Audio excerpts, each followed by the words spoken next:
Chinese exporters wash products in third countries to avoid Donald Trump's tariffs. Chinese exporters are stepping up efforts to avoid tariffs imposed by U.S. President Donald Trump by shipping their goods via third countries to conceal their true origin. Chinese social media platforms are awash with adverts offering place of origin washing, while an inflow of goods from China has raised alarm in neighboring countries wary of becoming staging posts for trade actually destined for the U.S. The growing use of the tactic underlines exporters' fears that new tariffs of up to 145% imposed by Trump on Chinese goods will deprive them of access to one of their most important markets. "The tariff is too high," said Sarah Oh, a salesperson at Baitai Lighting, an exporter based in the southern Chinese city of Zhongshan. "But, we can sell the goods to neighboring countries, and then the neighboring countries sell them on to the United States, and it will reduce." U.S. trade laws require goods to undergo substantial transformation in a country, usually including processing or manufacturing that adds significant value, to qualify as originating there for tariff purposes. But adverts on social media platforms such as Xiaohongshu offer to help exporters ship goods to countries such as Malaysia, where they will be issued with a new certificate of origin and then sent to the U.S.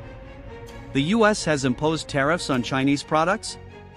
"Transit through Malaysia to transform into Southeast Asian goods," said one advert posted this week on Xiaohongshu by an account under the name of Ruby Third Country Transshipment.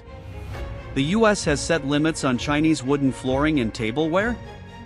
"Wash the origin in Malaysia for smooth customs clearance," it added. A person contacted through the details supplied in the advert declined to comment further.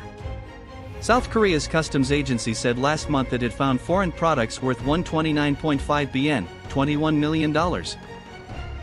With falsified countries of origin in the first quarter of this year, most of them coming from China and almost all destined for the U.S. We are seeing a sharp increase in recent cases where our country is used as a bypass for products to avoid different tariffs and restrictions because of the U.S. government's trade policy changes, the agency said in a statement. "We have found numerous cases where the origins of Chinese products were falsified as Korean."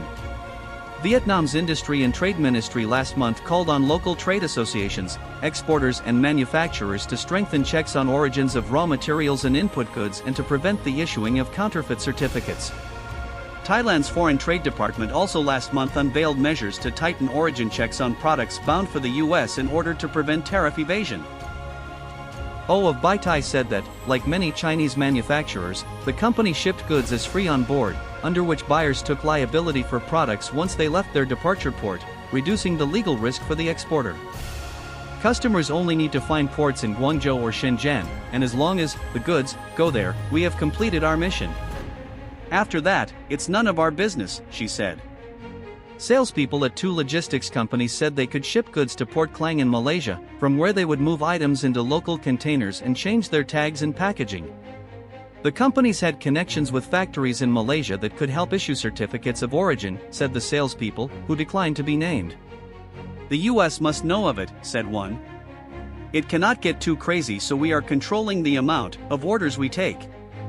They, Malaysian customs, are not very strict, the other salesperson said. China's Foreign and Commerce Ministries and the Malaysian government did not immediately respond to requests for comment. A consultant who advises companies on cross-border trade said origin washing was one of the two main methods being employed to avoid Trump's new levies.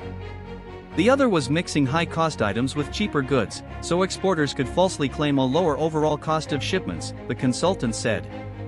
The owner of a consumer goods manufacturer based in the southern Chinese city of Dongguan said two domestic industry associations had introduced it to intermediaries who offered gray area tariff workarounds. "Basically, I only ship to a Chinese port and they take it from there," the owner said, adding that the intermediaries had offered to arrange the workaround for just RMB 5.70 cents per kilogram shipped. These agencies said small and medium-sized enterprises like us can weather the tariff hit better because there's always gray areas, she said. "I hope it's true. The U.S. is a big market, I don't want to lose it." The proliferation of efforts to avoid tariffs has caused concern among U.S. business partners. One senior executive at a top 10 independent seller on Amazon said they had observed instances where shipments' origins had been altered, risking confiscation by U.S. customs authorities. The executive said they were reluctant to accept offers of assistance from their Chinese suppliers, such as having them act as the importer of record into the US and paying tariffs based on the cost of manufacturing rather than the retailer's higher cost of purchase.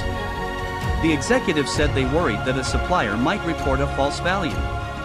"You're putting a lot of trust in a Chinese supplier," they said.